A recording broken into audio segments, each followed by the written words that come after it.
네, 여러분 만나 뵙게 돼서 너무나 기쁘게 생각하고요. 가문의 영광으로 생각하겠습니다. 집에 가서 일기에 꼭 기록하도록 하겠습니다. 저에게 이 귀한 자리에 초청해 주셔서 너무나 감사하게 생각하고요. 특별히 이 97년도에 이 교회가 세워졌다고 하니 그 해가 저의 첫 아이가 태어난 해입니다. 그래서 우리 아이의 나이와 교회 나이가 같구나. 그래서 제가 잊지 않아도 될 것 같습니다. 제가 3일 동안 3번에 걸쳐서 말씀을 나눌 텐데 제가 오늘부터 3일 동안 나누는 이 설교는 지난 20년 동안 제가 수백 번을 한 설교입니다. 왜 그러냐면 저에게 제가 처음으로 유학을 하고 돌아와서 한 청년부 수련회 강사로 초청을 받았는데 시간이 한 2주밖에 없는데 저에게 3편의 설교를 부탁을 했습니다. 그때 제가 앉은 자리에서 설교 3편을 준비를 했는데 저에게 제가 예수를 믿고 난 다음에 제일 고민했던 문제, 그리고 제가 신학을 할 수밖에 없었던 문제, 한국교회와 씨름하면서 했던 문제들이 그 3편의 설교에 이렇게 아웃라인으로 담겨졌습니다. 그리고 저는 그 설교를 듣고 지난 20년 동안 저를 부르는 모든 곳에 가서 동어 반복을 하고 또 하고 또 하고 또 하고 했고요. 앞으로도 계속 그럴 겁니다. 혹시라도 내년에 저를 또 부르시면 제가 똑같은 이야기를 완벽하게 또 하는 얘기를 들을 수 있을 겁니다. 그래서 사람들은 왜 설교를 안 바꾸느냐 그러는데 그 바꿔진 설교는 매주일날 저희 교회에서 들으실 수 있고요. 조용필을 부를 때는 돌아와요 부산항을 들으려고 부르는 거다. 거기 가가지고 오슬로의 미호를 부르겠어요. 그러니까는 저에게 오늘도 저희가 언제 다시 올지 모르기 때문에 제가 여러분과 나누고 싶었던 이 말씀을 또 들고 왔습니다. 생각해 보니까 저에게는 제일 고민스러웠던 그 주제가 제자도였던 것 같습니다. 어릴 때부터 교회를 나갔는데 교회가 좋았습니다. 첫날 간 날 너무 좋았고 교회가 너무 좋아서 제가 초등학교 1학년 때 잠깐 교회를 나갔다가 세월이 지나서 6학년 때부터 다시 제가 지금 사는 인천에 있는 교회에 나갔는데요. 그때부터 한 번도 안 빠지고 교회 나갔습니다. 지금까지. 그리고 교회 생활이 너무 좋아서 목사가 됐습니다. 교회에서 살고 싶어가지고요. 그런데 조금 더 철이 들어가서 보니까 교회가 저를 매우 힘들게 하기 시작을 했고 그래서 그 다음부터는 20살부터 27살까지는 악으로 깡으로 교회를 다녔습니다. 그러다가 나중에 다시 하나님을 다시 만나게 되고 제가 이제 신학교에 갈 수 있게 되었죠. 그리고 나서는 저는 이미 그냥 교회 다니는 사람이 될 수 없었고 어떻게 하면 예수님을 닮은 사람이 될까 하는 게 저에게는 매우 중요한 신앙의 과제였는데 그게 너무너무 어렵더라고요. 저는 본질적으로 거룩하지 못한 사람이기 때문에 그 거룩한 신자처럼 다니는 게 참 어려웠습니다. 그래서 말만 열면은 실수를 하고 덕스럽지 못하고 그래서 저는 내가 과연 강대상에서 예수를 믿으라는 설교를 할 수 있을까? 그게 저에게는 너무나 신학교를 다니면서도 그렇게 했고 그래서 저는 오랫동안 나는 평생 강대상에서 복음을 전하는 사람이 되기는 어려울 거다. 사실 그래서 신학자가 되었습니다.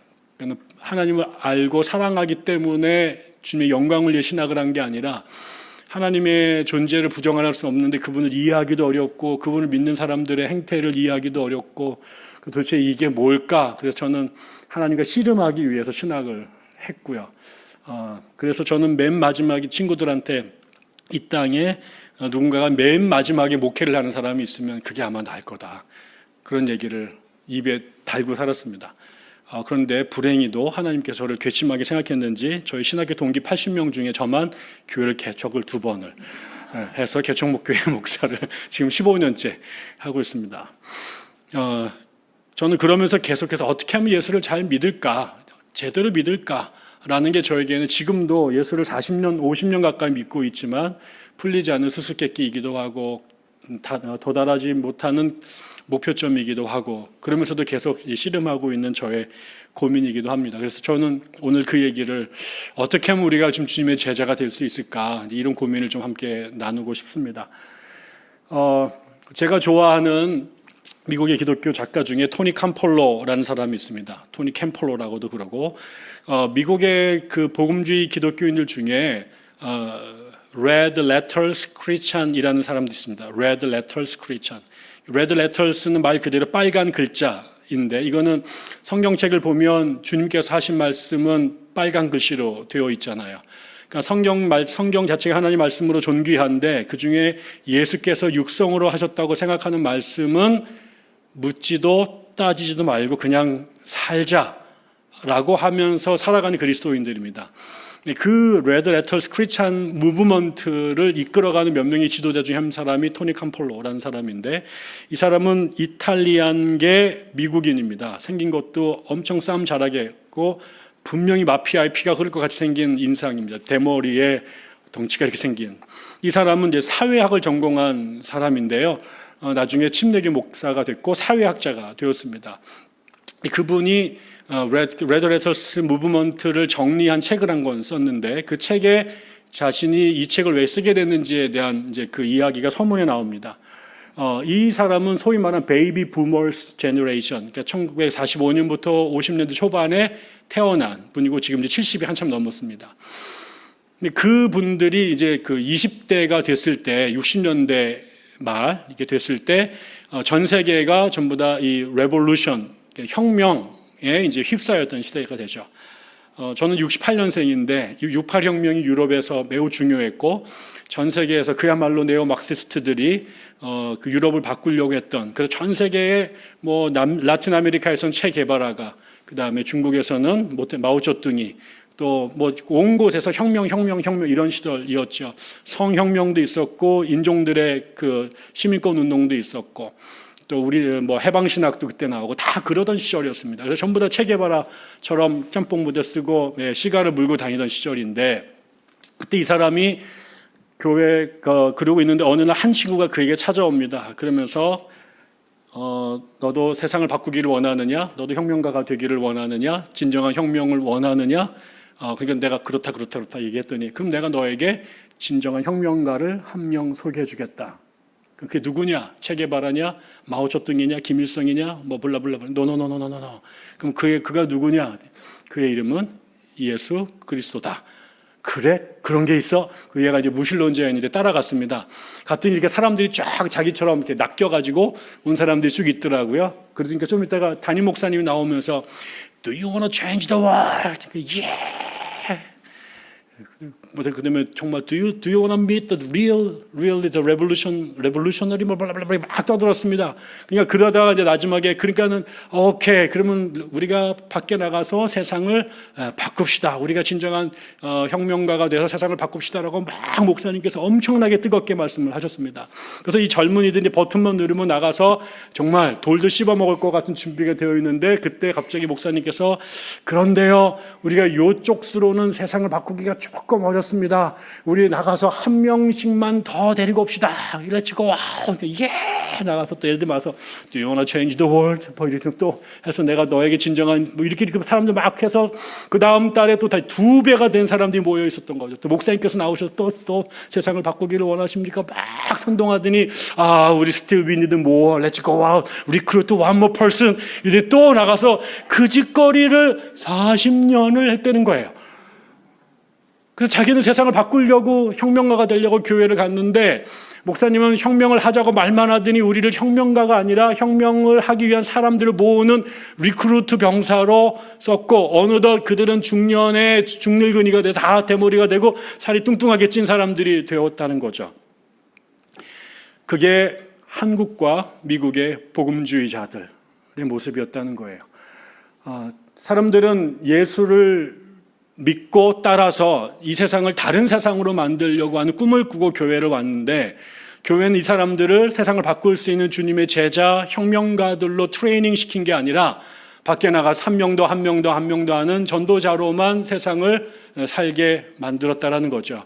전도가 나쁜 것도 아니고 전도자가 되는 게 잘못한 일도 아닙니다만 적어도 지난 50년 아니 100년 아니 더 나가면 수백 년 동안 교회는 우리들을 예수의 제자로 만들어서 예수가 2000년 전 팔레스타인뿐만 아니라 전 세계를 전혀 다른 세상으로 만들었던 것처럼 그렇게 예수를 닮은 제자들, 세상을 바꾸는 진정한 의미의 혁명가들을 만들어내지 못하고 교회에서 밖에 나가서 예수를 선전만 하는 사람들로 만들었다라는 거죠.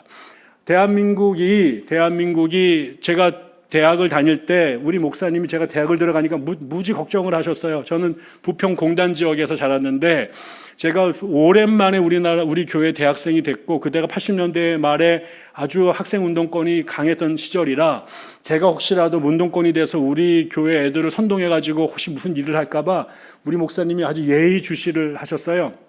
근데 그때 목사님이 저한테 뭐라고 말씀하셨냐면 그때 학생들이 하도 이렇게 데모를 많이 하니까 그딴 식으로 세상을 바꾸지 않는다. 세상을 바꾸는 거는 혁명을 통해서 그렇게 구조적인 체제를 바꾼다고 바뀌는 게 아니라 예수를 제대로 믿은 사람들의 진정으로 본어겐 크리스찬들의 숫자가 점점 많아지면 그 숫자에 비례해서 이 세상은 하나님의 나라로 바뀌는 거야 라고 저한테 말씀하셨습니다. 우리 목사님의 말씀이 맞다면 생각해 보십시오. 한반도에 사람이 산 이래로 지금보다 많은 그리스도인들이 이 땅에 존재한 적이 있나요?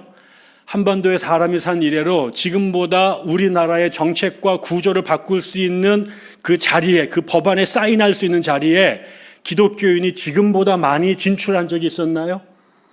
그럼 우리 목사님 말씀대로 따면 지금이 30년 전보다 50년 전보다 100년 전보다 대한민국이 훨씬 더 하나님의 나라에 가까운 삶으로 바뀌어야 되잖아요. 근데 과연 그럴까요? 대한민국의 기독교인들의 힘이 가장 절정에 올랐던 1907년 평양 대붕운동 100주년 하던 그 시절에 그때 젊은이들은 한국을 지옥 불반도라고 불렀습니다. 잘못했습니다. 지옥 불반도라고 불렀어요. 이 세상은 헬 조선이라고 불렀다고요. 그 당시에 대통령이 기독교 장로였고요. 국회의원들의 3분의 2가 기독교의 신자들이고요. 우리나라 오피니언 리더들의 4분의 2가 크리스찬들인데 그런 사람들이 지배하던 세상에 이 땅에 사는 젊은이들이 탈출과 죽창 외에는 해법이 없다고 말하는 시대가 됐다라는 거죠. 그건 무슨 문제겠어요? 우리가 전도하는 사람, 예수를 선전하는 사람들은 수도 없이 만들어냈지만 그에게 대통령의 자리를 주고 국회의원과 장차관과 그 다음에 대학 교수들과 변호사들의 자리에 앉혀놨지만 그들이 그 자리에서 어떻게 예수쟁이로 살아가는지에 대해서는 배운 적도 실험한 적도 도전한 적도 없기 때문에 그래요. 그게 한국교회의 문제점이에요. 교회가 온 것도 훌륭한 일이고 교회 숫자가 많아진 것도 너무너무나 감사한 일인데 그 기독교인들이 많아진 세상에 대하여 대한민국의 국민들은 반가워하지도 않고 고마워하지도 않고 자랑스러워하지도 않게 됐다라는 거죠. 저는 그거의 가장 중요한 문제가 우리가 교회 다니는 사람, 예수에 대하여 지적인 정보를 많이 아는 사람은 많아졌지만 예수처럼 살아가는 사람이 너무나 적기 때문에 이거는 그야말로 오합지졸이 돼버린 거죠. 저는 그래서 오늘날 대한민국에 오히려 언제가 골든 에이지였느냐? 1919년 이전까지 한국 사회예요. 그때는 전 국민의 1%도 안 되는 사람밖에 안 됐지만 그 사람들이 우리나라의 구한말의 민족운동, 애국운동 전부 다 그 사람들이 했고요. 만주 상하이로 달려가면서 독립운동을 했던 사람들도 대부분이 다 예수쟁이들이었고요. 그 사람들이 우리나라에 학교 세우고 병원 세우고 그 다음에 여자들을 깨우고 상민들을 변화시키는 일들이 다 교회가 했단 말이죠. 숫자가 문제가 아니죠. 근데 그 사람들은 우리랑 뭐랑 달랐을까요? 그들에게는 예수가 단지 선전의 대상이 아니라 따라야 될 삶의 지표였고요. 예수를 믿는다라고 하는 건 그의 삶을 예수에게 드리는 것이었죠. 십자가는 구경하는 대상이 아니라 져야 될 대상이었고 삶으로 살아내야 될 삶의 이상이었던 거죠. 그랬을 때 몇 명 되지도 않았지만 세상을 감당하기가 어려웠죠. 이게 무슨 얘기냐면 제가 대전에서 10년 동안 한 학교에서 가르쳤습니다. 그때 그 학교가 작은 대학원 대학교였는데 그때 그 학교가 그때 사학법을 바꾸면서 그 이사진들 중에 12명의 이사 중에 2명을 외부인들을 데려와야 되는 것으로 법이 바뀌었다는 거예요. 근데 어느 날 저 이사장님이 밥을 먹는데 뭐 화를 막 내시면서 이따위로 하면 학교를 할 수가 없다. 막 승질을 내시는 거예요. 저는 이해가 안 갔어요. 아니, 이사장님, 그래서 물어봤죠. 아니, 12명 중에 10명이 이사장님이 원하시는 사람을 뽑았고 2명을 밖에서 뽑았으면 뭐 쪽수 들면 뭐 이사장님이 원하는 대로 학교 운영할 수 있는데 그게 왜 그렇게 화가 내세요? 그랬더니 이사장님이 뭐라고 말하시냐면, 배 교수가 몰라도 인생을 하나도 모르네. 그 12명 중에 10명이 내 편이더라도 그 2명이 배째 그리고 뒹굴러버리고 회의할 때마다 띵깡을 부리면 사는 게 아니야. 설령 내가 원하는 학교가 갈 때마다 그 매주마다 회의가 그렇게 진행된다고 생각해 보게. 그렇게 살 수 있나? 그때 제가 깨달았죠. 우리가 기독교 인구가 10% 좀 넘는단 말이에요. 한 15% 되는데 그거 갖고는 세상을 못 바꾸지만 쟤네들 마음대로 세상을 가지 못하도록 깽판은 확실하게 놓을 수 있겠다 라는 생각이 든 거죠. 예수가 세상을 바꿨나요? 못 바꿨어요. 예수님 때는. 그러나 예수가 깽판을 있는 대로 놓은 거죠. 그래서 예수가 나타나면 불편하고 함부로 못하고, 그래서 그 소수의 사람들, 세상 사람들을 불편하게 만들었던 사람들이 결과적으로 300년도 안 돼서 로마 제국을 기독교 국가로 만들어버렸단 말이죠. 저는 그 사람들이 단순한 전도자가 아니라 예수를 자기를 부인하고 십자가를 지고 따라야 될 대상으로 살았을 때, 그 무식하고 힘도 없는 사람들이 그렇게 살았을 때 세상이 감당할 수 없는 사람들이 되었다라는 거죠. 저는 이 시대에 숫자가 기독교 인구가 얼마나 많은가, 대통령이 장로인가 아닌가, 국회의원들 중에 장로가 얼마나 많은가, 그거 다 쓸데없는 짓거리입니다. 아무런 의미가 없습니다. 이미 해봐서 알잖아요. 그러나 몇 명 되지 않더라도 거기에 꼴통 그리스도인들이 몇 명만 들어가면 청와대도 힘든 것이고 국회도 자기 마음대로 못하는 것이고 우리나라 학계도 함부로 못하는 것이죠. 저는 이 시대에 필요한 것은 오합지졸의 많은 기독교인들의 명수가 아니라, 우리 교회가 70만 명 믿는다, 5만 명 믿는다 자랑하는 게 아니라 우리 교회 예수의 흔적을 갖고 있는 제대로 된 예수쟁이들이 몇 명인지가 중요한 시대가 됐다라는 거죠. 여러분 교회가 우리 교회보다 4배 정도 큽니다. 우리가 볼 때는 초대형 교회입니다, 여러분. 이거 400명이면 대한민국을 힘들게 만들기에 충분합니다. 아무것도 아닌 것 같잖아요. 어떤 교회는 70만 명이 있습니다. 그거 허수일 수도 있습니다. 그게 중요한 게 아니라 여러분들이 어떤 그리스도인이 되느냐가 중요하다. 그 사람들이 여러분들이 사는 집안, 여러분의 일터, 여러분의 마을 공동체에 제대로 된 예수쟁이들이 한두 사람만 들어가도 그 사회는 그들 마음대로 못합니다. 좀 어떻게 하면 그렇게 될 수 있을까? 그 얘기를 한번 나눠보겠습니다. 오늘 말씀을 보면 예수님께서 시몬 베드로를 자신의 제자로 부르시는 이야기가 나오는 거죠. 그 이야기를 하나씩 따라가 보겠습니다. 예수님께서 베드로를 어떻게 당신의 제자로 만드셨는가?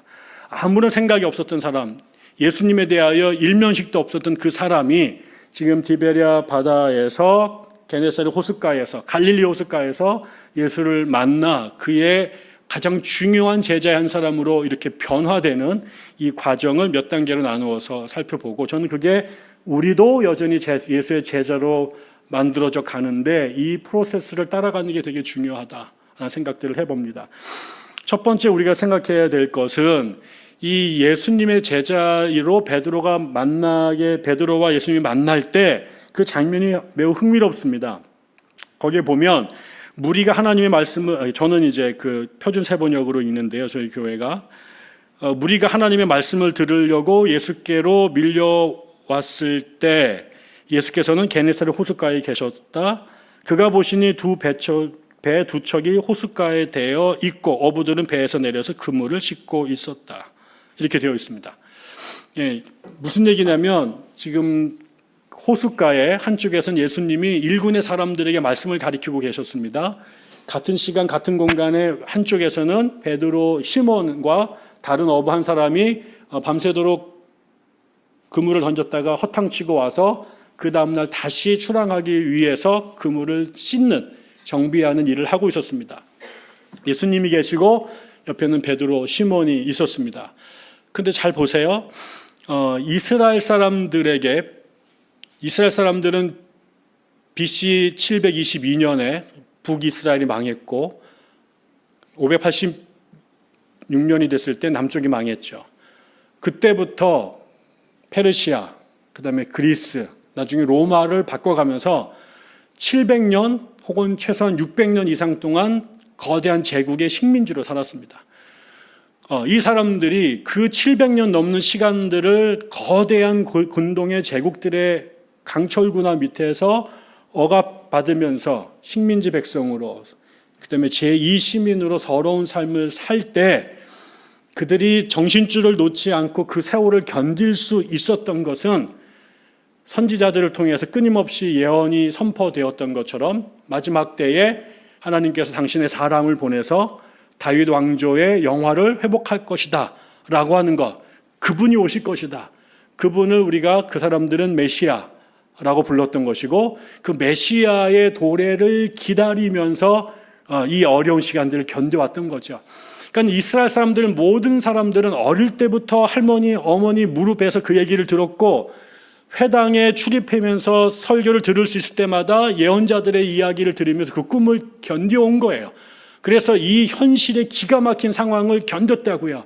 그래서 그 사람들에게 궁극적인 꿈은 뭐였냐면, 자기의 대에 메시아가 오셔서 이 억압과 압박으로부터 민족을 해방하는 것을 눈으로 보는 거예요. 그게 마치 우리나라가 35년 동안 일제 치하에서 그 시간을 견뎠던 것, 근데 그거랑 게임도 안 되게끔 지금 700년의 세월을 그렇게 견뎌왔다고요.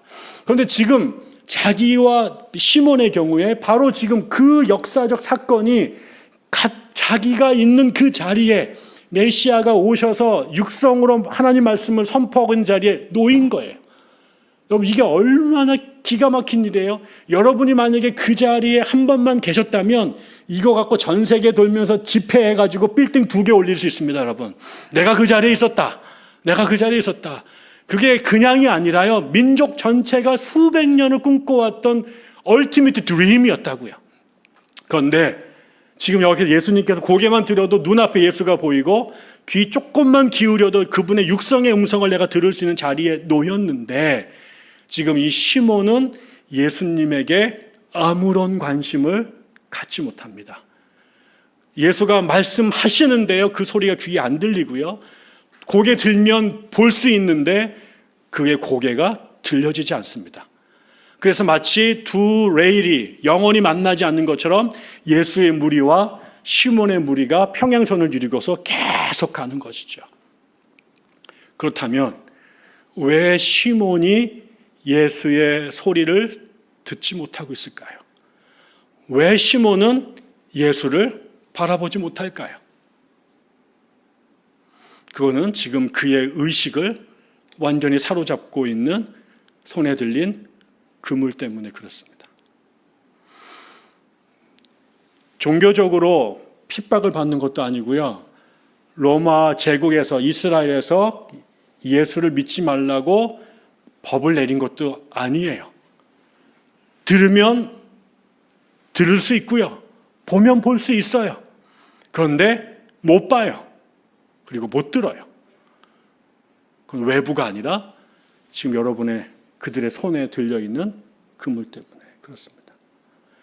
많은 사람들은 하나님이 어디 계시느냐, 21세기에도 하나님이 있느냐, 그건 다 인간이 만들어낸 허상이고 일루전에 불과하다, 신은 인간이 만들어낸 조작에 불과하고 인간의 창작물이다라고 얘기를 하죠. No way. 하나님이 존재하시지 않으면 이 세상에 어떤 생명체도 존재할 수 없어요. 우리가 존재하고 있다는 것 그 자체가 하나님이 존재하고 있다라고 하는 가장 분명한 증거예요. 우리가 믿는 하나님은 다른 하나님이 아니라 천지를 창조하신 그분을 우리가 야훼라고 부르는 거거든요. 그렇기 때문에 하나님에 대한 존재 증명은 아퀴나스가 혹은 누가 하는 그런 식의 증명이 아니라 우리가 숨을 쉬고 살고 있다는 것 자체가 우리의 이 생명을 유지하고 있는, 그걸 가능하게 하는 분이 계시다라고 하는 증거죠. 그럼에도 불구하고 수많은 사람들에게 하나님이 존재하지 않는 것처럼 보이는 이유는 그분이 계시지 않기 때문이 아니고, 그분이 일하시지 않기 때문도 아니라, 그분이 일하셔도 말씀하셔도 역사를 하셔도 그분에게 눈을 귀를 주지 못하게 하고 그분의 역사에 귀를 기울이지 못하도록 우리의 눈과 귀를 가로막는 것들이 있기 때문에 그래요. 그래서 하나님이 천둥 번개를 치시건 기사와 이적을 행하지 아니 천지를 새롭게 창조하셔도 다시 말하면 우리의 눈과 귀를 사로잡고 있는 여러분들의 손에 들려있는 그물만 있으면 우리는 그 순간에 하나님과 아무런 상관이 없게 지내게 되는 거예요. 그 사탄이 우리를 가로막는 것은 간단해요. 국가를 통해서 죽이면은요, 때리면요 더 세져요. 근데 간단하죠. 각자의 손 위에다가 여러분의 그물 하나씩만 떡 던져주면 그 그물을 붙잡는 한 우리에게 하나님은 존재하시지만 존재하시지 않는 분이 되는 거예요. 베드로에게는 그게 그물이었어요. 여러분 그런 경험 없으세요? 저에게 제가 유학 시절에 97년도에 미국에 갔는데 제가 저희 신학교에서 그 새 학기가 됐는데 수업 1교시가 끝나고 그 다음에 2교시가 저희 학교에서 1km가 떨어져 있는 캠퍼스 강의실에서 열리게 됐어요. 이게 10분 만에 가야 되는데 제가 축지법을 안 쓰고 제가 어떻게 10분 만에 가겠어요. 그래서 제가 자전거를 한 대 샀습니다. 근데 자전거를 주문을 했는데 그 자전거가 완성체로 오는 줄 알았더니 조립식으로 오더라고요. 근데 저는요 전 세계에서 최고 똥손입니다. 저 집에서 자랄 때도 변기가 막히면은 제 여동생이 뚫었습니다. 제가 만지면 멀쩡한 것도 다 고장 나거든요. 그런데 이제 이게 와버린 거예요. 근데 이거를 이렇게 조립을 해야 되는데 제가 이런 거 잘 못하거든요. 그런데 이제 또 하나가 우리 아내가 저기 와 있긴 하지만 우리 아내는 특별한 데가 있는데 요리를 아주 잘합니다. 그리고 요리를 아주 정성스럽게 합니다. 그리고 요리를 다 만들어 놓고 우리 아내가 이제 마리아 닮은 그래서 제가 성부, 성자, 성령, 숙경 이렇게 사위일체를 섬기는데 이 여인이 가끔 가다가 마리아에서 마귀로 바뀔 때가 있어요. 언제냐면은 이제 아까처럼 정성을 다해서 음식을 만들어 놓고 여보 애들아 밥 먹어야지 하나 둘 셋 근데 여기 딱 앉아서 감사합니다 라고 먹어야 되는데 딴짓거리 하고 있다. 밥상 뒤집어지는 거죠.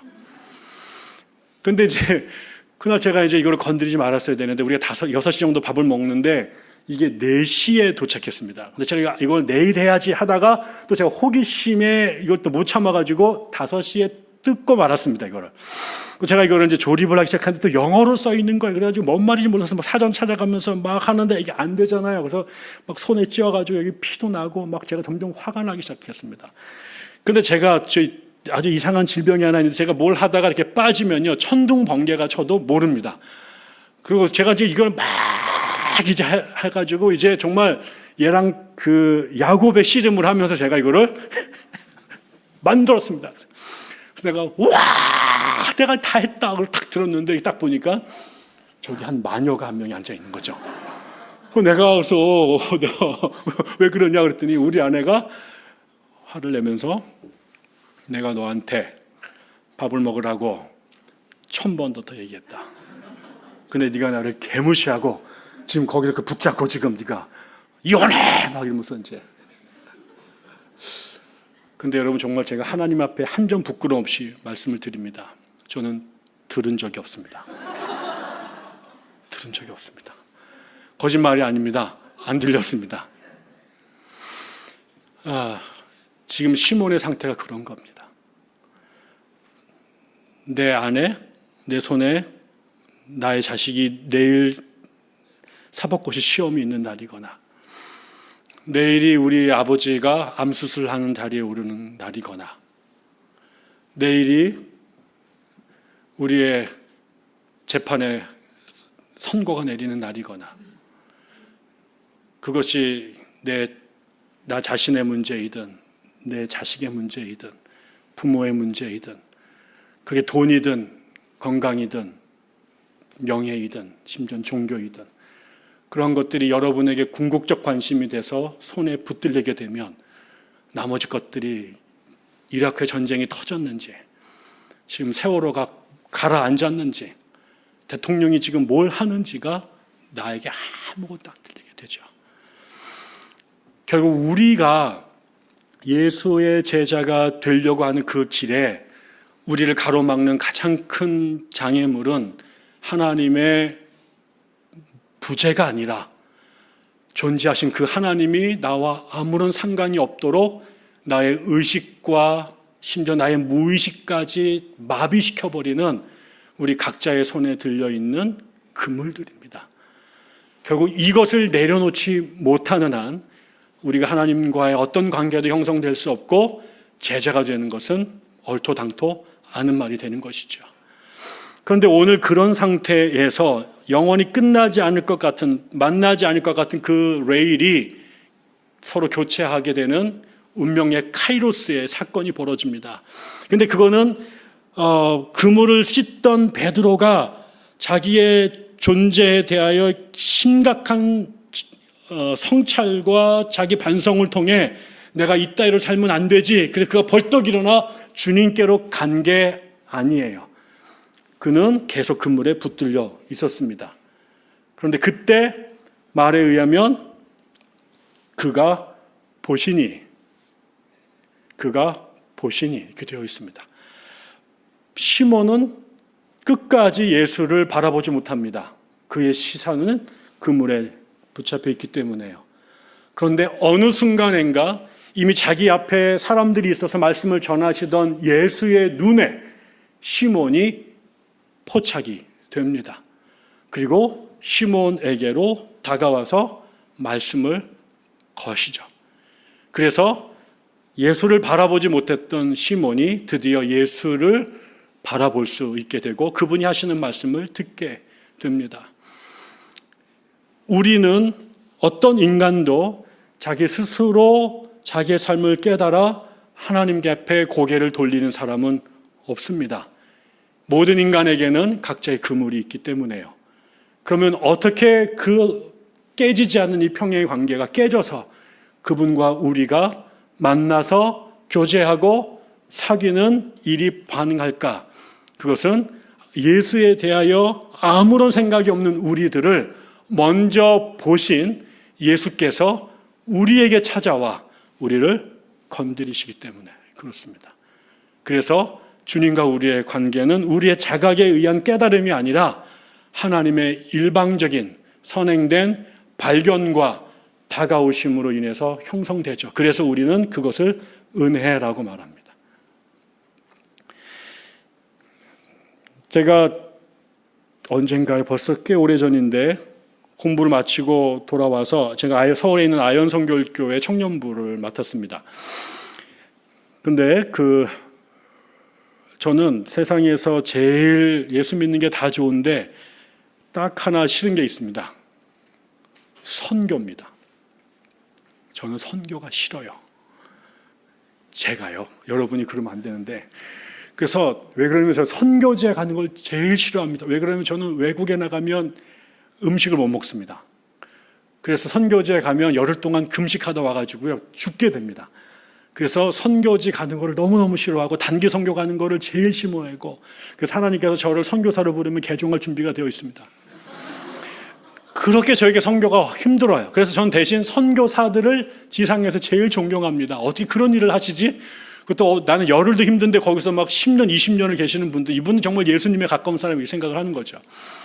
근데 이제 저희 교회가 여름방학마다 아웃리치를 해외에 갑니다. 특히 청년부 아이들을. 그러니까 제가 청년부를 맡았으니까 제가 당연히 우리 애들을 데리고 가야 되는 거예요.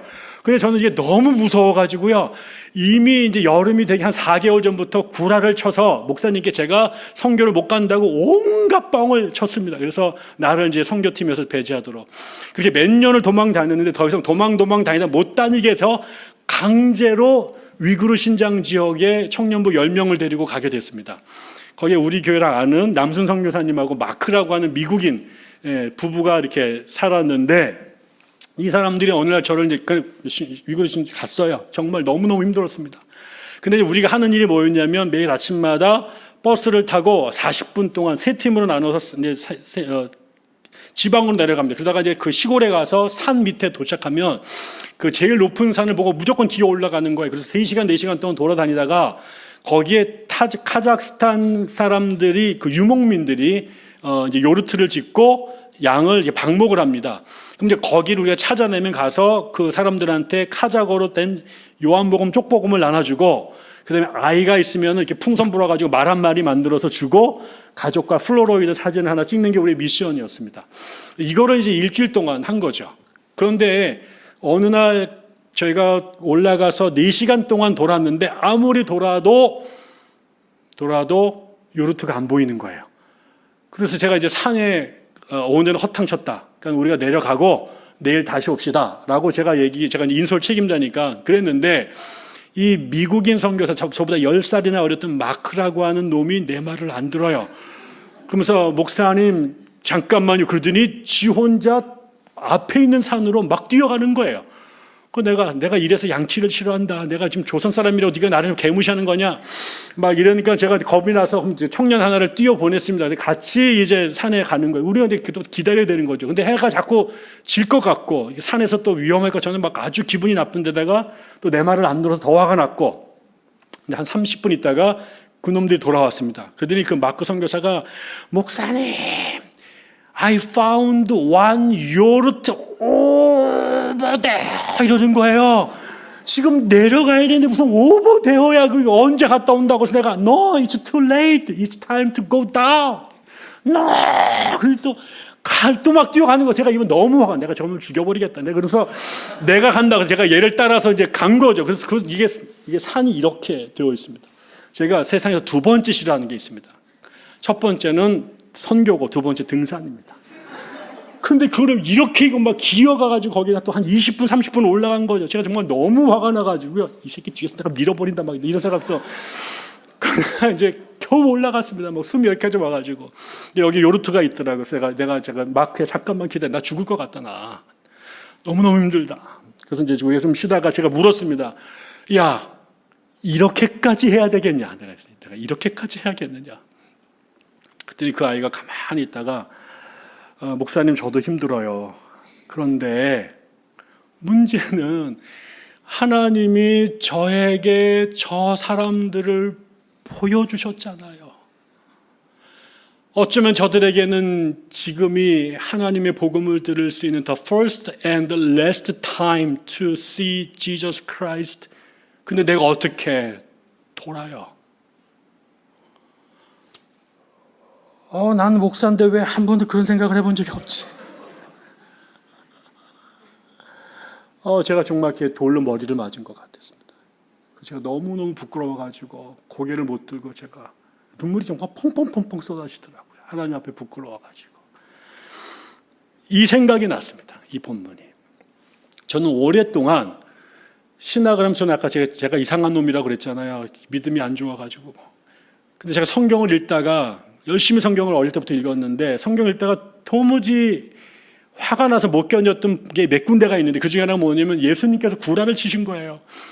니들 중에 내가 살아서 내가 다시 돌아온 거를 볼 사람도 있다라고 말씀하셨는데 지금까지 안 왔잖아요. 분명히 당신이 당신의 이름으로 니들 중에 살아서 내가 다시 오는 걸 볼 사람이 있다고 말했는데 지금까지 안 왔잖아요. 예수가 뻥을 친 거잖아요, 이거를.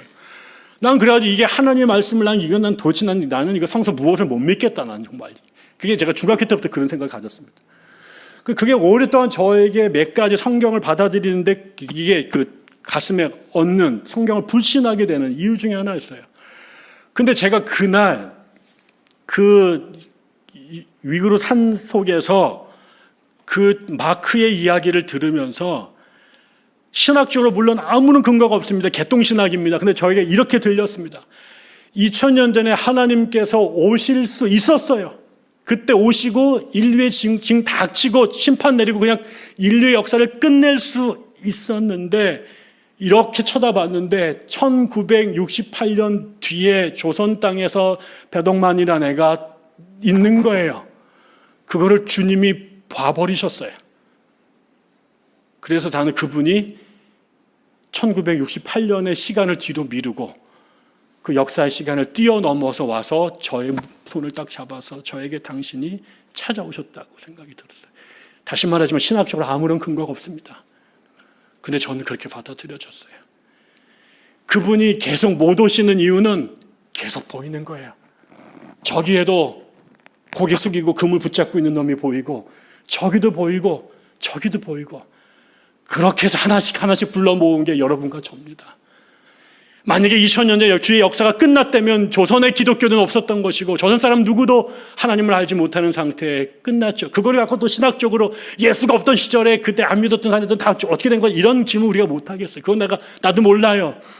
그래, 분명한 것은 나는 예수가 누군지도 몰랐던 사람이고 어디에서 뭐하는 양반인지 몰랐으나 그분이 나를 보셨고 나에게 찾아오셔서 말씀을 거시면서 내가 예수와 관계가 형성이 돼 예수쟁이가 된 거잖아요.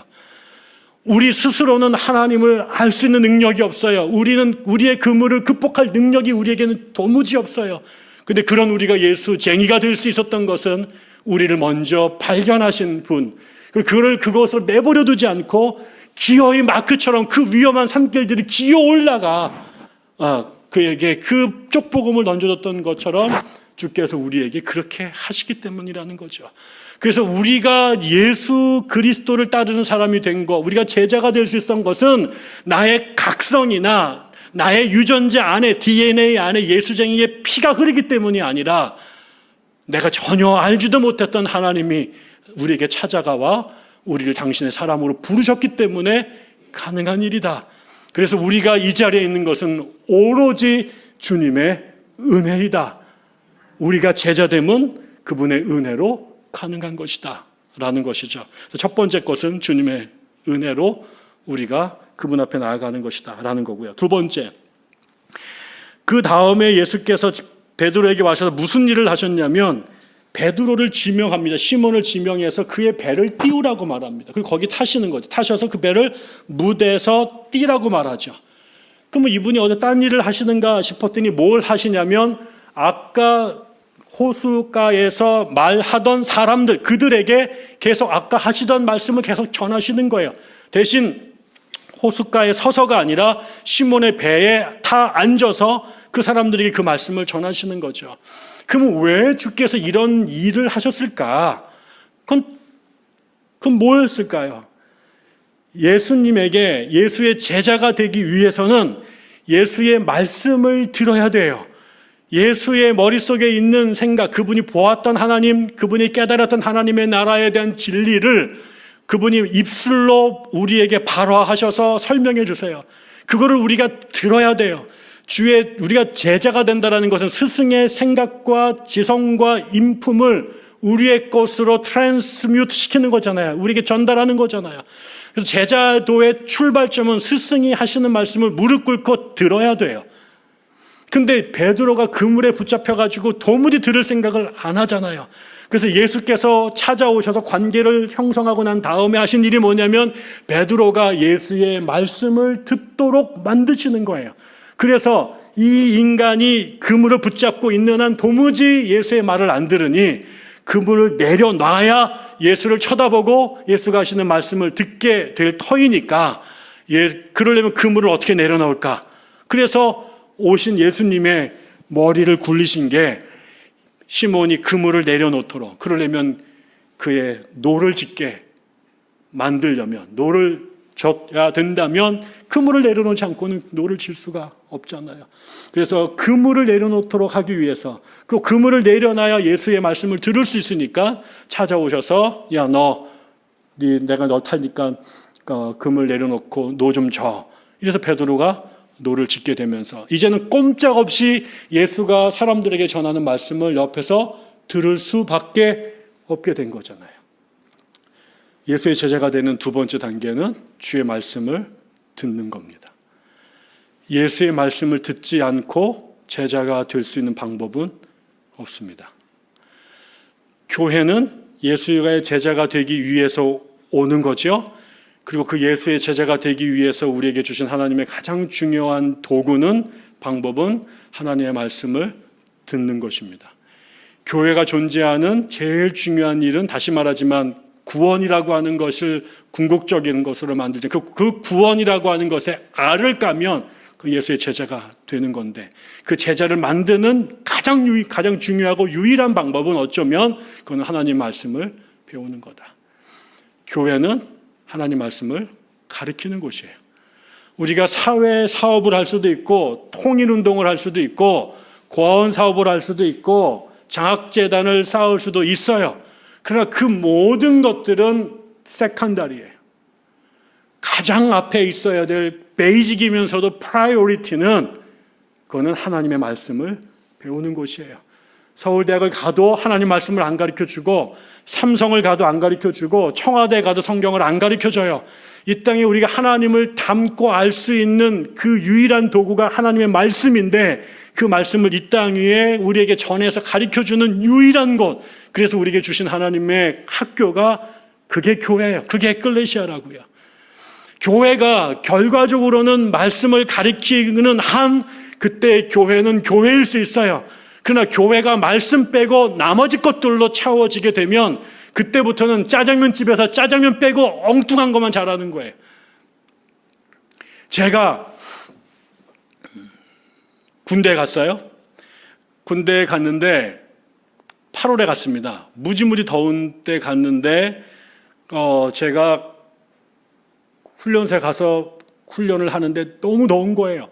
그래서 거기에서 5분간 휴식, 담배 1발 장전. 그러면 저뿐만 아니라 모든 애들이 막 소금물 먹고 그다음에 그늘에 덮어져 있었는데, 한 녀석이 그 태양볕 밑에서 자리에 딱 앉은 다음에 여기서 성경책을 꺼내서 읽는 거예요. 저도 있었어요, 여기에. 그러나 한 번도 꺼낼 생각을 할 수가 없었다고요. 근데 또 제가 또 그런 꼴을 보면 또 갑자기 또 경쟁심이 올라서 저도 이제 읽으려나 보다, 그래서 저도 이제 읽기 시작을 한 거죠. 그래서 제가 이제 그 아이가 궁금해졌어요. 저는 도대체 뭐길래 이 더운데 성경을 꺼내 읽는가. 그래서 제가 이제 한 3일 정도 지나서 드디어 내무반에 그 아이와 저랑 혼자 있게 됐습니다. 그래서 제가 물었습니다. 너 이름이 뭐냐? 뭐라고 그래요? 몇 살이냐? 저랑 동갑이었어요. 성균관대학교 동양철학과 3학년 다니다가 온 아이였습니다. 제가 물었죠. 너 성경 열심히 읽는 것 같은데 몇 번이나 통독했니? 왜 그러면 제가 약간 자신감이 있었거든요. 저는 중학교 2학년 때부터 성경을 통독했고, 중학교 2학년 때 학교에서 성경을 읽기 위해서 30분 먼저 등교해서 제가 불 켜고 성경을 읽던 그렇게 기가 막힌 아이였다고요. 그래서 우리 목사님이 저를 찍으셔가지고, 우리 사모님이 자기 사위로 저를 찍으셔가지고 40일 금식기도를 하셨다고요. 그 금식기도를 뚫고 우리 아내가 저랑 결혼을 했습니다. 그런데 그냥 물어봤어요. 제가 그때 대학교 들어가서 매년 한 번씩 통독을 했었거든요. 제가 서너 번 정도 읽었던 것 같습니다. 제가 이제 우리 교회는 아무도 그런 애가 없었기 때문에 제가 내가 얼마나 읽었냐 그랬더니 이 아이가 나 얼마 안 읽었어. 몇 번 읽었어? 그랬더니 27번. 잠깐 27장? 27번. 야, 너 교회 몇 년 다녔니? 제가 물었어요. 제가 그때 13년째 다니고 있었거든요. 3년 그래요. 3년. 그게 가능해? 여러분 너 어느 교회 다니니? 사랑의 교회, 영락교회, 소망교회 어디다 이렇게. 노. 낙성대 교회 그래요. 야, 낙성대 그렇게 기가 막힌 교회가 있냐? 내가 다녀야겠다. 근데 저는 그때 몰랐어요. 그게 JMS였어요. 정명석 교회였어요. 제가 잘못하면 지금 정명석 교회 목사가 돼 있을 뻔한 거죠. 그때. 근데 제가 그때부터 고민이 되기 시작한 거죠. 여러분, 대한민국에 지금 정통과 이단의 차이가 뭔지 아세요? 정통은 성경이 무지하고요. 이단은 성경에 능해요. 정통은 성경을 안 가리키고요. 이단은요, 성경에 미쳐 있어요. 극단적으로 말하면. 여러분 교회에, 여러분들도 저만큼 교회 많이 다녔을 것 같은데 까놓고 얘기합시다. 이 교회에서 성경 27번 통독한 23살짜리 손 들어봐요. 3년 만에 청년을 성경을 27번 읽게 만드나요, 이 교회가? 대한민국의 청년부 아이들한테 성경을 27번 읽게 만들면 아이들 다 도망갑니다. 그런데 정말 성경을 배우고 싶은 친구들이 무료 성경 연구원에 가서 하다가 이만희한테 낚이는 거예요. 제가 이 설교 어디서 했다가 이것도 이만희 애들이 찍어가지고요. 배덕만 교수가 신천지를 옹호하는 발언을 했다. 그래서 신문에 나가지고 제가 총장님한테 끌려가고 막 이런 적이 있었습니다. 다시 한번 말하지만 저는 신천지 증오합니다. 이만희 개자식이라고 생각합니다. 그런데 그러면 우리가 뭐가 낫냔 말이에요. 성경을 모르는 것에 대해 쪽팔려 하지 않아요.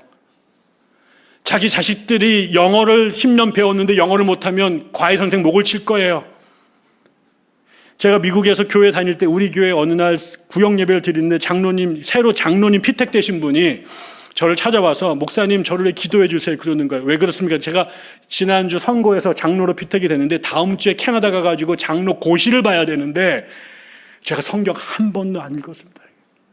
그 양반이 우리 교회 창립 멤버에 25년째 다니신 분이에요. 너무너무 훌륭하신 분이세요. 교회 봉사 다 하세요. 그런데 25년 교회 다녔는데 성경 한 번도 안 읽게 만드는 교회, 25년 다녔는데 성경 한 번도 안 읽은 인간, 그런 인간을 장로로 뽑는 교회, 뽑는다고 된 놈. 어떻게 됐을까요? 장로 됐죠. 그런 사람들이 구성된 당회, 그게 교회일까요? 안 부럽고 안 부끄러워해요.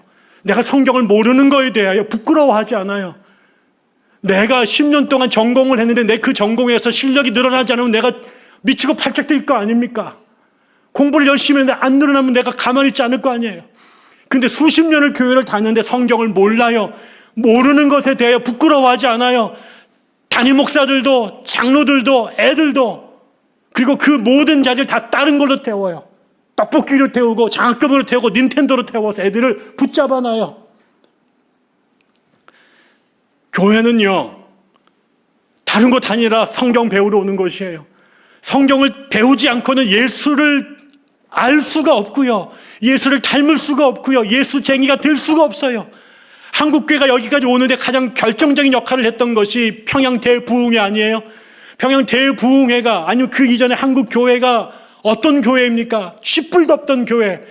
그 교회가 만주에서, 일본에서 선교사들이 성경을 한국말로 번역을 하고 그거를 권서인들이 목숨을 걸고 대동강과 압록강을 건너서 우리나라 조선 팔도를 다니면서 성경을 나누어 줬고, 그 성경을 가르치고 배우기 위해서 사경회를 만들어서 오늘 이것처럼 한국에 제대로 된 목사가 나오지 않았던 시절에 더듬더듬거리는 서양 사람들의 언어로 번역도 엉망진창인 그 성경을 펼쳐놓고 배우기 위해서 30리 40리에 있는 사람들이 등짐을 지고 솥단지를 메고 쌀자를 들고 와서 일주일 동안 말씀을 배우던 곳이 한국교회였고, 그 말씀을 배우기 위해서 몸부림치던 사람들 위해 성령이 임하셨고, 그들이 전국을 다니면서 말씀을 배우기 위해서 그 까막눈의 사람들이 한글을 배우고요, 그래서 말씀의 교회가 되었다고요.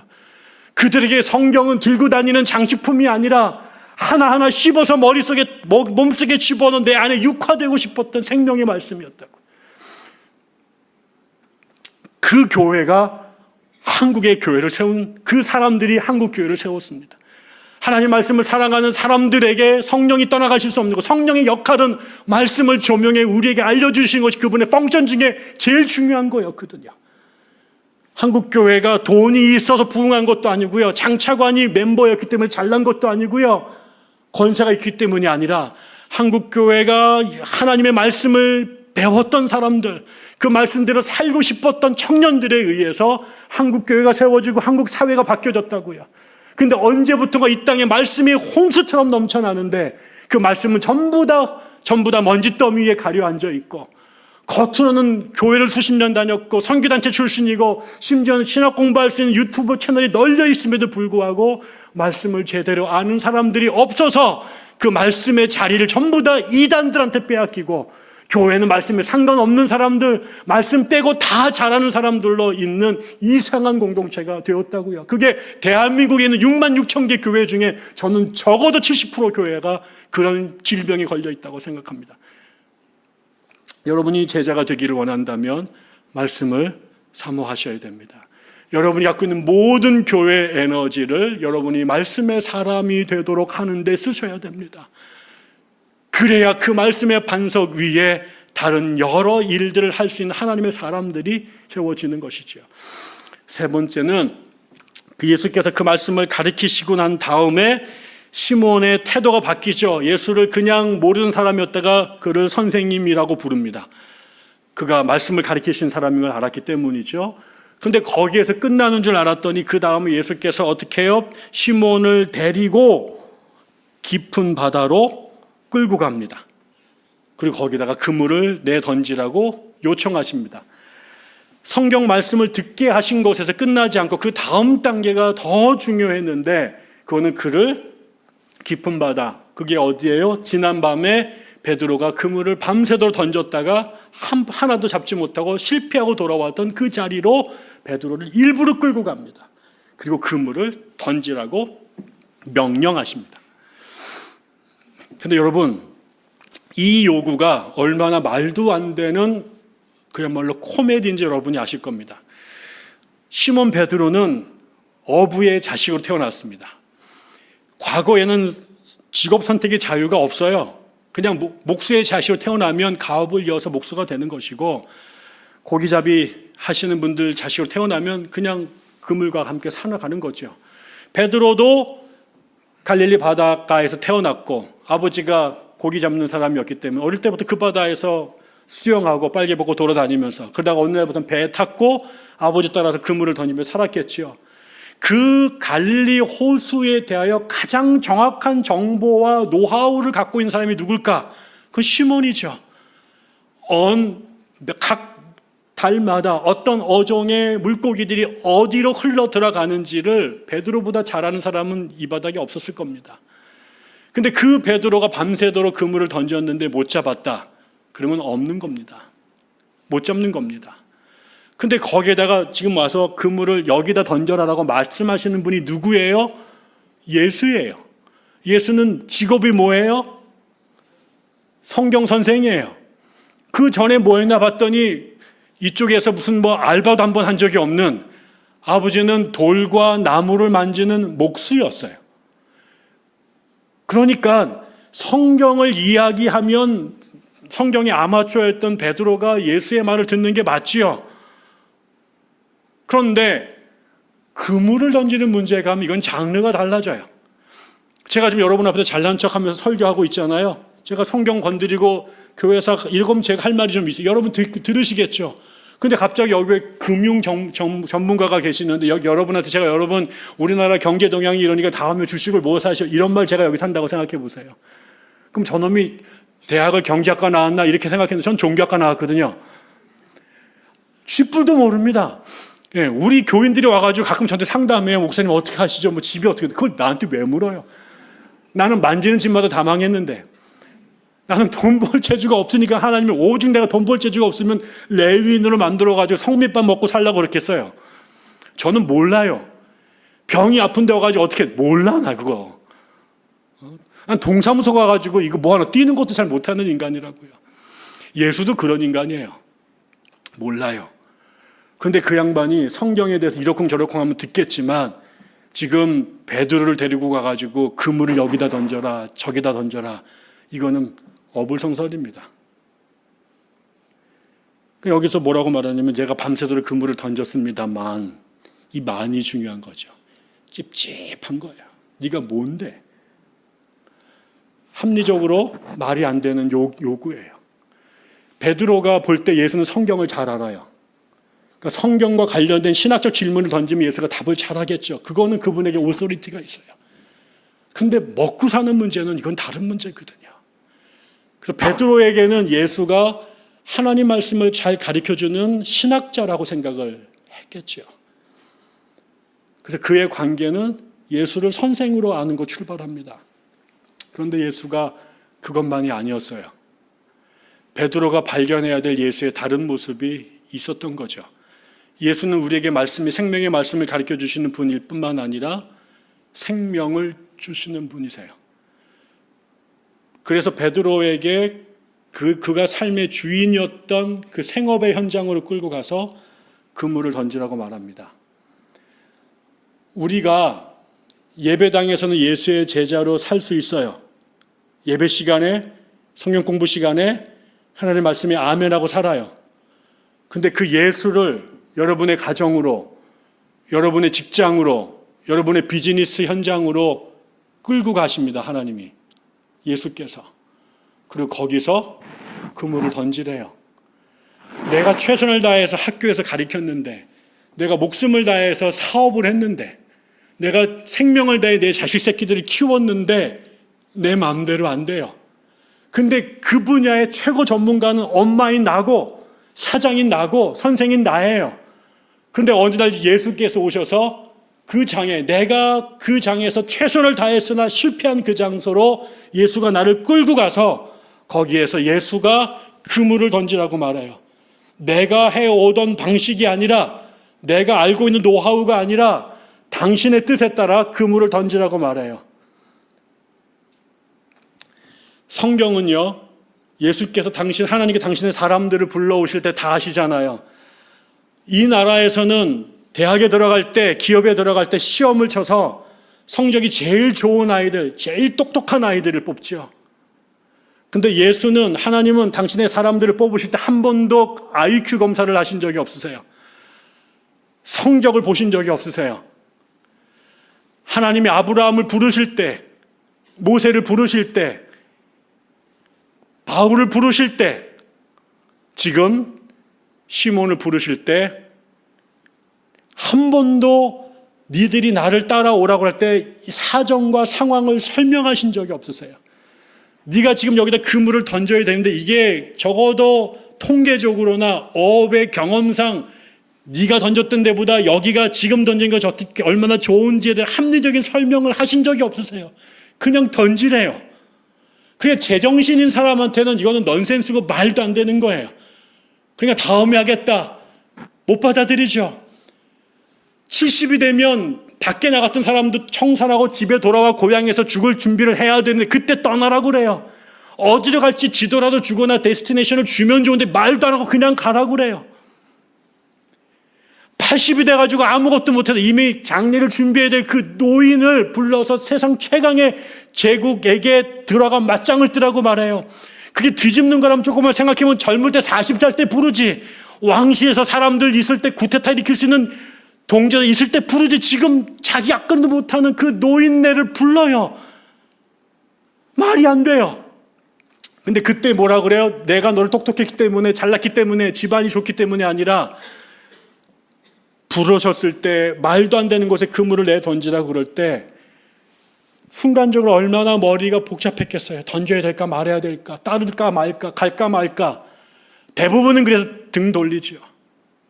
저는 하나님께서 아브라함을 부르실 때, 이거는 전혀 성경적 근거가 없는 얘기지만, 저는 하나님이 아브라함에게만 찾아가셨을까? 나는 아마도 우르에 있는 수많은 괜찮은 사람들 다 가서 나랑 같이 가나안으로 떠나자라고 초청하셨을 것 같아요. 근데 대부분 사람들은 말 같지 않은 소리 하시오 라고 말하고 씹었겠죠. 근데 단 한 명의 바보 같은 사람이 아멘 하고 일어납니다. 베드로가 그물을 던지라고 말할 때 앞뒤 따져보고 그러니까 합리적 추론의 결과로 그물을 던진 게 아니라 It's nonsense. It doesn't make sense. 그렇지만 당신이 말씀하시니 그물을 던집니다 라고 던져요. 그거를 우리는 순종이라고 말해요. 앞뒤 다 따져서 맞으니까 간 게 아니라요. 말도 안 되는데 그 말씀을 요청하신 분이 당신이시니까 던집니다. 그렇습니다. 그 사람들이 주의 제자로 옆에 있습니다. 그래서 똑똑한 놈 한 놈도 없습니다. 돈 많은 사람 하나도 없습니다. 지질이 궁상들만 거기에 있었어요. 세상은 지질이 궁상한테는 기회를 안 줘요. 머리가 좋아야 되고요. 재정 보증이 확실해야 되고요. 그런데 예수를 따랐던 사람들은 지질이 궁상인데 세상에게 없는 것이 하나 있었어요. 그거는 예수의 그 말도 안 되는 말에 아멘 하신 거예요. 그리고 그 그물을 던져요. 그리고 나서야 그물이 찢어집니다. 오병이어를 갖고 5,000명을 먹이는 그 자리에 예수님께서 얼마든지 하실 수 있었잖아요. 근데 아무 일도 안 하고 기다리세요. 언제까지요? 한 아이가 오병이어를 드렸을 때요. 지금 5,000명에 널브러져 있는데 저 어린아이의 런치박스 하나가 이게 얼토당치도 않잖아요. 근데 그 아이가 그거를 주님께 내놔요. 그때 하나님이 일하시기 시작하십니다. 또다시 유학 시절에 제가 축구를 하다가 발모가지가 부러졌습니다.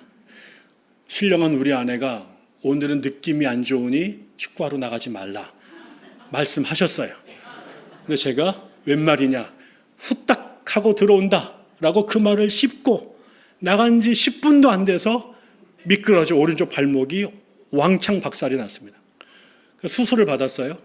그리고 이제 1년 동안 목발을 졌죠. 근데 그때 그 사고 나기 직전에 하나님께서 우리에게 둘째 아이를 주셨어요. 너무나 귀한 일인데, 학교에 저희가 완베드룸에 살다가 둘째 아이가 나오니까 같은 이 성이 여자아임에도 불구하고 방 2개짜리로 옮겨야 된다고 통보가 온 거예요. 근데 학교 기숙사에 투베드룸이 없었어요.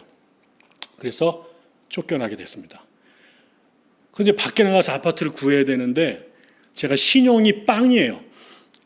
그래서 어떤 아파트도 우리한테 방을 안 주는 거예요. 그리고 학교 아파트보다 밖에 있는 아파트가 300불에서 500불 정도가 더 비쌉니다. 제가 97년도에 갔잖아요. 97년도 유학 가자마자 한 학기 지나서 IMF가 왔습니다. 환율이 1,800원까지 올라가던 시절이에요. 근데 이게 돈도 없는 데다가 방을 주지도 않아요. 그래가지고 이게 점점점 듀데이가 다가오는데 잘못하면 홈레스가 되게 생긴 거죠. 거기다 발목까지 부러져가지고 운전도 못하게 되니까 집을 구하러 다니는 것도 이게 보통 유학생들한테 다 이제 운전해달라, 이게 전부 다 민폐거든요. 애들 바쁘 공부하는 사람들한테. 점점 날이 막 다가오고 있었습니다. 그래서 제가 너무나 답답해가지고 교회 가가지고 점심시간에 권사님들, 집사님께 기도 제목을 내놨습니다. 제가 방을 구해야 되는데 방을 구할 길이 없다. 좀 도와달라. 저는 기대를 안 했는데 그 중에 한 집사님이 그 말을 듣고 그 지역에 있는 아파트를 다 뒤졌어요. 그래서 어느 날 전화가 왔습니다. 목사님, 제가 아주 좋은 아파트를 찾았는데 거기 한국 사람도 아주 많이 살고 아파트 산지도 매우 크고 환경도 매우 좋습니다. 목사님, 돈도 딱 맞습니다. 목사님께서 가시면 될 것 같습니다. 그래서 지금 내가 얘기해놨으니 가서 매니저를 만나고 사인하고 이번 주 수요일 날 이제 들어가시면 됩니다. 그래서 제가 이제 아내를 또 데리고 친구 불러가지고 또 이제 해가지고 저희가 이제 갔죠. 갔더니 이제 미국인 할머니가 이렇게 뚱뚱하신 분이 이제 나오셨는데 이제 얘기를 잘해서 근데 이제 그때 우리 집사님께서 목사님, 근데 단 한 가지 뭐냐면 완베드입니다.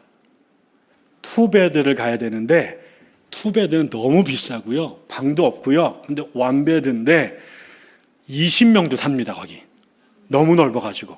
그러니까 목사님 가셔가지고 그 매니저가 식구가 몇 명이냐 물으면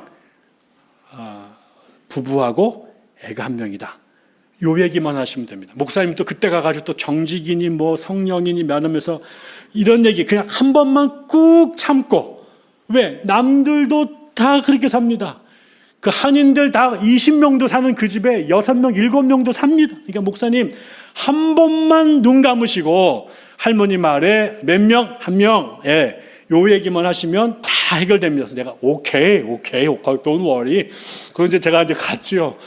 갔는데 보니까 뭐 할머니 나가지고 얘기가 잘 됐습니다. 그래가지고 목사 식구가 몇 명인가? 네, 3명입니다. 네, 뭐 그리고 오케이 해서 다 사인하세요. 그래서 제가 이제 다 하고 맨 마지막에 사인을 하려고 딱 보는데 맨 밑에 당구장 표시가 딱 돼 있고 영어로 가족 숫자를 속이고 들어와 살다 적발시 퇴거 내지 뭐 형사고발 뭐 몇천 불 뭐 이런 게 쭉 나와 있는 거예요. 근데 제가 또 이렇게 또 새가슴여가지고 이게 확 쫄았습니다. 제가 이제 처음에 쫄았어요. 쫄아서 아이씨 걸리면 어떡하지 이러고 있는데 조금 지나고 나니까 정신이 돌아왔습니다. 제가 교회에서 늘 설교를 이렇게 했거든요. 예수 믿고 죽자. 세상과 타협하지 말자. 우리가 돈이 없지 믿음이 없냐. 그런데 제가 지금 목사님 남들 다 그렇게 사니까 눈 한번 꾹 참고 가서 뻥 한 번만 치시면 됩니다 라는 것에 오케이 don't worry 이러고 와서 하고 있잖아요. 결국 그 집사님이 뭐라고 그러셨을까? 배 목사 그놈도 똑같네. 강대상에서는 입 바른 소리 잘도 하더만 지도 코너에 몰리니까 우리랑 똑같은 거 아니야? 라고 생각했을 거 아니에요. 그래서 부끄러웠습니다. 그래서 제가 이제 가만히 있었죠. 우리 아내가 옆에서 그거를 봤어요. 아, 그분이 또 내리셨구나. 우리 아내가 여보, 빨리 사인하고 나갑시다. 우리 다음 주까지 못 들어가면 홈레스예요. 제가 잠깐만. 그리고 제가 이제 할머니한테 일어나서 할머니 미안합니다. 제가 거짓말했습니다. 저 사인 못하겠습니다. 사실은 애가 2명입니다. 그리고 더 죄송한데요. 저 사실은 목사예요. 근데 이제 지금 이런 사정으로 제가 지금 코너에 몰려서 거짓말했습니다. 미안합니다. I'm so sorry. 그래서 I can't sign here. 그리고 제가 이제 인사하고 나왔습니다. 이렇게. 할머니가 막 쫓아 나오세요. 저를 딱 목사님 잠깐 다시 들어오셔. 이 목사 그분이 저한테 다시 절을 하세요. 목사님, thank you so much for telling me the truth. You are the first Korean who told me the truth. 내가 여기서 20년 동안 매니저를 했는데 내가 다 압니다. 애들 다 뻥치고 사는 거. 근데 불쌍해서 다 봐줘줬는데 당신이 나에게 처음으로 사실을 말한 사람입니다. 고맙습니다. 실제로 저도 집사예요. 그래서 목사님 사세요 여기. 내가 줄게요. 그리고 나중에 거기 이민 거기 출입국 사무소 걸리면 Look at me, I'm so big, I can protect you. 막 이러면서 Don't worry 막 이러면서 쓰라는 거야. 그래서 제가 할렐루야. 그런데 할머니 미안해요. 저기 집에 못 들어갑니다. 하나님 원치 않으세요. 그리고 대신 제가 투베드 신청할게요. 근데 그건 제가 해본 소리입니다. 왜? 돈도 없어요. 그걸 낼 돈도 없고. 근데 제가 그래서 아무튼 투베드 하겠다고 그러고 지원서를 쓰고 나왔습니다. 그날이 금요일 날 오후였거든요. 월요일 날 아침 8시에 전화가 왔어요. 봤는데 그 할머니가 엄청 흥분해가지고 목사님 빨리 사무실로 오라고. 거기가 운전해가지고 40분을 가야 되는 거리인데 또 제 친구 또 깨워가지고 또 운전해서 거기를 갔습니다. 할머니가 막 기다리고 있다가 목사님 투베드가 나왔어요. 빨리 사인하고 들어가세요. 그래서 돈도 없는데 그냥 오케이 투베드 해가지고 제가 수요일 날인가 얼마 있다가 들어갔습니다. 그래서 이제 근데 돈은 어떻게 모르겠다. 내가 나중에 어떻게 되든 간에 뭐 그냥 들어갔죠. 들어갔는데 짐을 막 정리하고 있는데 옆집에 한 한국인으로 보이는 아주머니가 사과를 이렇게 담아가지고 우리한테 인사를 하러 오는 거예요. 인사를 오면서 are you Korean? 뭐 이러더니 예, Korean. 나도 한국 사람이라고. 그랬더니 자기가 산다고 막 그러더니 저한테 갑자기 근데 얼마나 기다리셨어요? 이러는 거예요. 무슨 말인가 제가 몰라가지고요. 우리도 지금 여기서 8명이 한 집에 살고 있는데 투베드로 옮기려고 지금 리스트에 어플라이를 했는데 지금 4년째 기다리고 있다. 근데 여기가 몇 년을 기다렸길래 여기 들어왔느냐. 그래서 제가 처음에 무슨 말이 못 알아들어가지고요. 네네, 그리고 넘어갔는데 가만히 얘기하다 보니까 뭐냐면 제가 웨이팅 리스트 204번이었어요. 근데 204번인데 이 할머니가 이거를 여기다가 집어넣은 거예요. 그리고 2시간 만에 방이 나왔어요. 그리고 그 방을 저희에게 주신 거예요. 여러분 여기서 제가 다시 진실되게 고백하지만 저는 어떤 뇌물이나 향응을 할머니한테 한 적이 없습니다. 할머니가 한 적이 없습니다. 그리고 2달 정도 지났을 때 분당 중앙장로교회에서 해외 인재 양성 장학 제도를 운영하는데 저에게 신청하라고 왔고 제가 어플라이를 했더니 그때부터 매달 제가 3년 반 동안 매달 50만 원씩 장학금이 나왔습니다. 제가 이사 가면서 빵꾸 났던 돈을 그렇게 채워주셨습니다. 저는 제 생애에 가장 어려운 시험이었습니다. 뭐 남들 다 하니까 나도 그냥 눈 감고 사인하고 갈 수 있죠. 그런다고 누가 나한테 돌을 던지겠어요. 그런데 그 순간 하나님께서 네가 나와 함께 그물을 던질 수 있느냐. 네가 이 자리에서도 강대상에서만이 하나님이 아니라 지금 이 사인 아무도 보지 않는 골방에서 이 다큐멘터리에 사인을 하는 이 자리에서도 너는 나를 신뢰하느냐? 이거 못해서 쫓겨나는 한이 있더라도 내가 너를 먹여 살릴 것을 네가 신뢰하느냐? IMF 시절에 유학을 갔고 저희 어머니는 돈이 없습니다. 우리 어머니는 공장에 40년 동안 빼팔을 친 공순이에요. 거기에 들어가는 이 돈이 한 번도 돈이 제대로 있었던 적이 없고 늘 어려웠고 수많은 사람들에게 저의 유학은 불가능한 일이었던 거죠.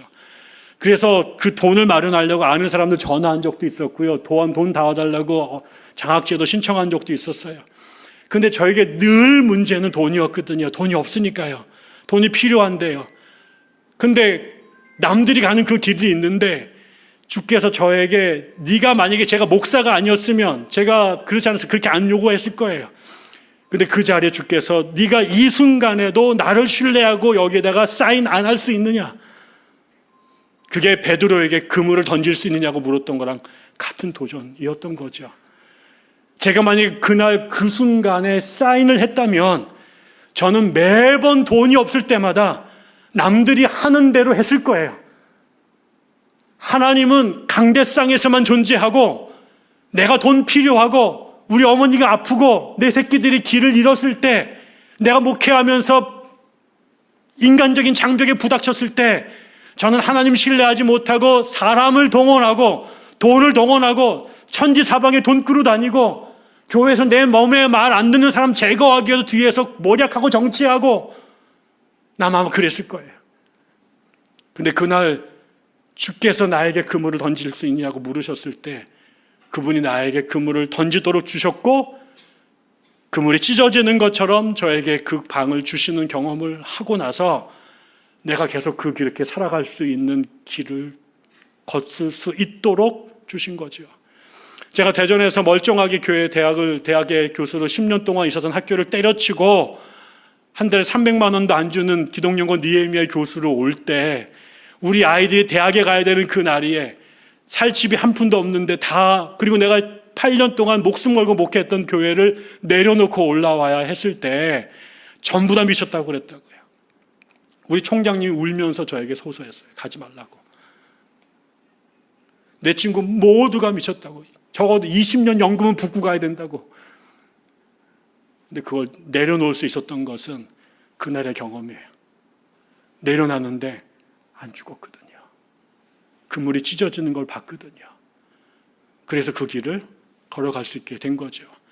그래서 예수가 단지 성경을 가리키는 랍비가 아니라 나의 생명을 쥐고 계신 나의 주 나의 하나님임을 깨달을 수 있었고 그분과 함께 더 깊은 그물에 그물을 던질 수 있도록 된 것이죠.